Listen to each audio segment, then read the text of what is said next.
Do you have trouble celebrating yourself? Do you have trouble feeling really positive, good emotions and sustaining them like love, joy, self-gratitude?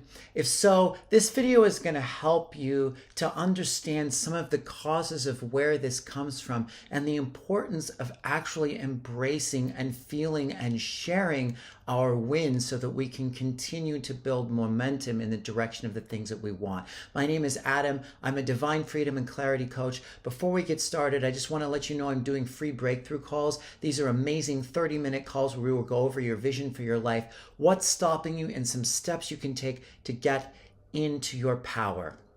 So I'm just going to do this with the leaf blower going over there.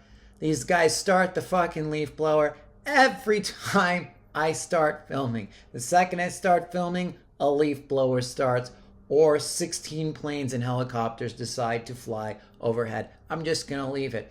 Anyway, recently, things have improved a little bit in my life, and I'm very grateful for that. But one of the things that I notice is it's very hard for me to celebrate myself.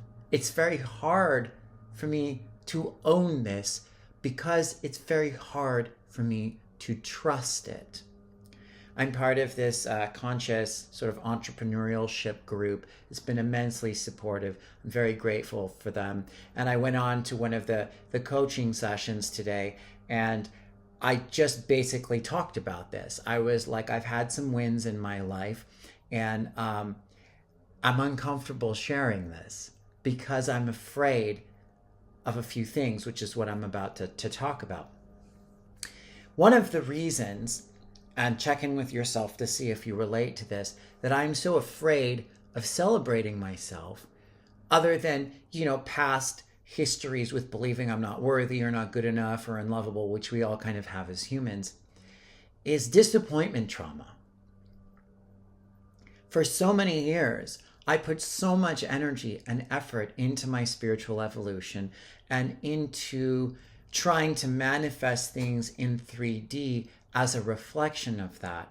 And there were so many reversals, so many false starts, so many storylines, or I would work and build something and share it with my parents, share it with friends, share it with other people. And as soon as I would share it, something would happen, come in out of left field, dissolve the whole thing, and then I would have to share that. Then I would have to go back to my parents with my tail between my leg and going, it didn't work out. She decided to go with another guy. The band broke up because the drummer went crazy. I'm not going to actually make money. I got fired. Whatever it was. And so I was afraid, and I am still afraid, to state anything good to anybody because I'm afraid that I will just disappoint them and then disappoint myself. When I was 18, I almost got a record deal. I shared that with some people. That collapsed. I wasn't ready. I was a drug addict. When I was 32, I had interest at the Comedy Store.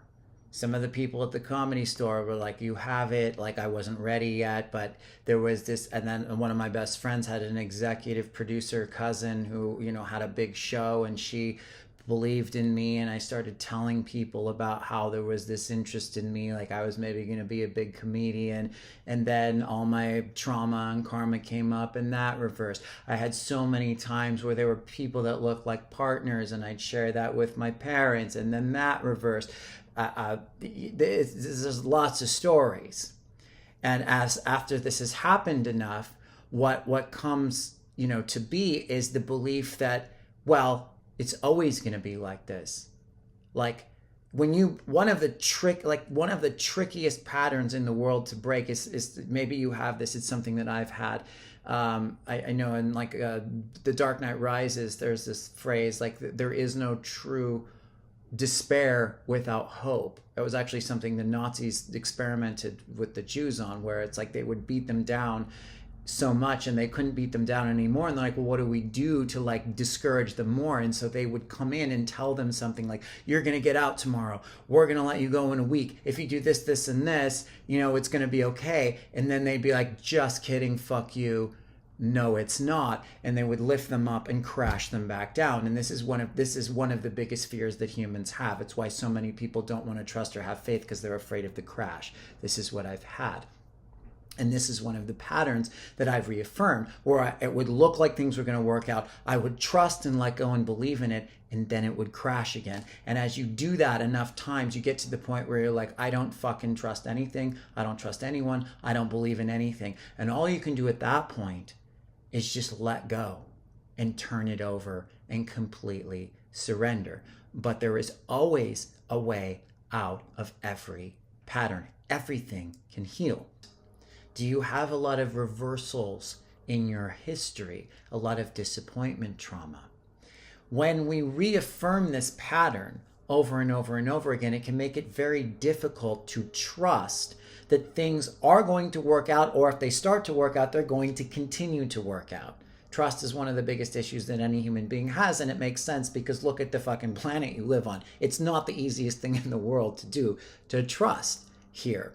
And there are so many forces, against us, and, trying to fuck up the good things that we create and mess with the light workers and the empaths and the spiritual people, all of that. But now the time is coming where that's reversing.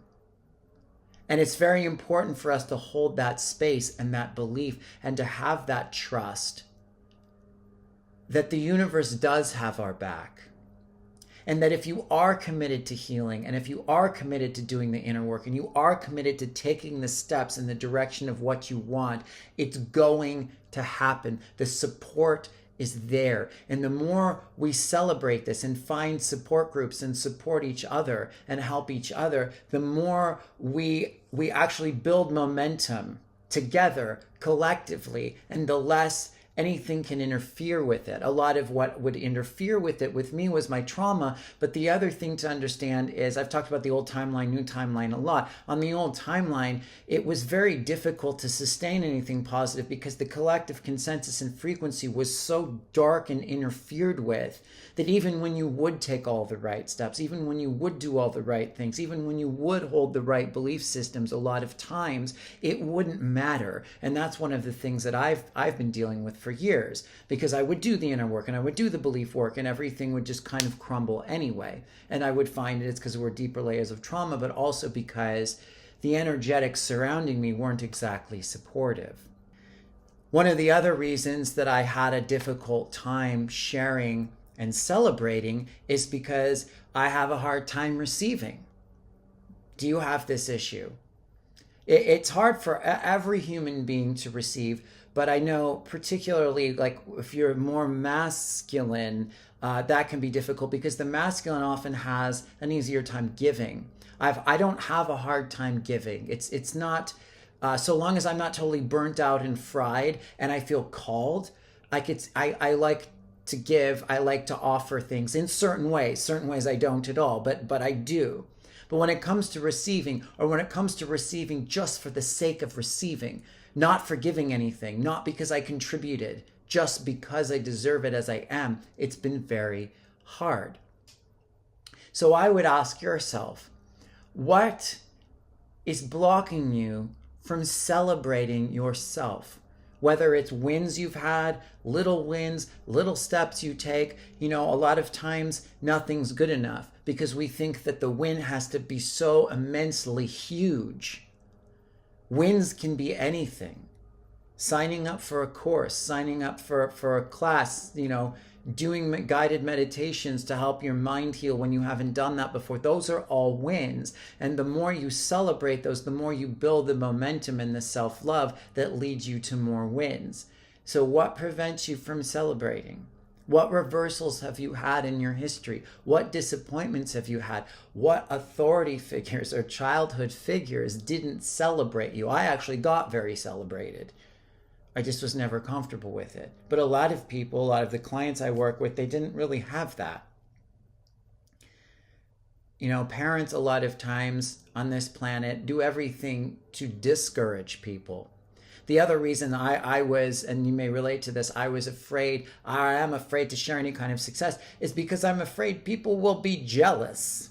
And I don't want to make people jealous. I don't want to hurt their feelings. It's like the hyper empath that doesn't want to make anyone feel uncomfortable. But that's also a reflection of me spending years not being able to achieve what I wanted to achieve, and therefore being jealous of the people that I watched pass me by. So it's always a reflection of what we have going on within ourselves. So as I've learned to love myself more and let go of the jealousy, and I still struggle with that a little bit, and celebrate other people's wins and encourage other people, it becomes easier for me to encourage myself. Also, the other thing that I've realized is that you may not actually make people jealous. You might inspire people. Your win, your celebration might make it more possible for them, and they have the opportunity to choose how they see it. If they want to be jealous, that's their fault. That's their problem. If they want to see, oh, wow, that person did it, I can do it too, that's their choice as well. And one of the things that also could be connected to being afraid of making someone jealous is sibling rivalry. A lot of or sibling rivalry or leaving our ancestors behind. This is another common fear. Like if you grew up in a lot of poverty or a lot of struggle, you can feel guilty that you're stepping out of that without even realizing it. Maybe when you were a kid, if you shined, your sibling got jealous, or you were jealous of your sibling or something like that. That can cause you very deeply to withhold your ability to celebrate or be successful without even being aware of it, but also leaving your ancestors behind. There's this belief that if you've been in poverty for a long time and you're going to go ahead and make a lot of money, unconsciously you're going to feel like you're abandoning your ancestors just because that's the energy field that you're comfortable with, that's reverberating within you. But it's basically just you stepping out of what's familiar, your familial zone, your familial energy field, into something new. And just know that as you do that, you're actually sending the new information of success and thriving and abundance to your whole energetic field and your ancestral field and your living ancestors as well. As you upgrade them. A rising tide lifts all ships. So there's no reason for you to be afraid that you're going to leave them behind, because you can actually help them. Even if they don't know it, even if they don't see it, just your energy being more in abundance and more in joy and more in health will rub off on them at least a little, sometimes a lot. So what do you think of this? Where do you have trouble celebrating yourself? Let me know if you've had any revelations or breakthroughs or any comments. Please like and subscribe to the channel. Also, I have a free energy clearing. It's in the description below that will help you clear a lot of these patterns, a lot of the traumas that restrict your ability to just shine. And other than that, thank you so much. I look forward to next time, and peace.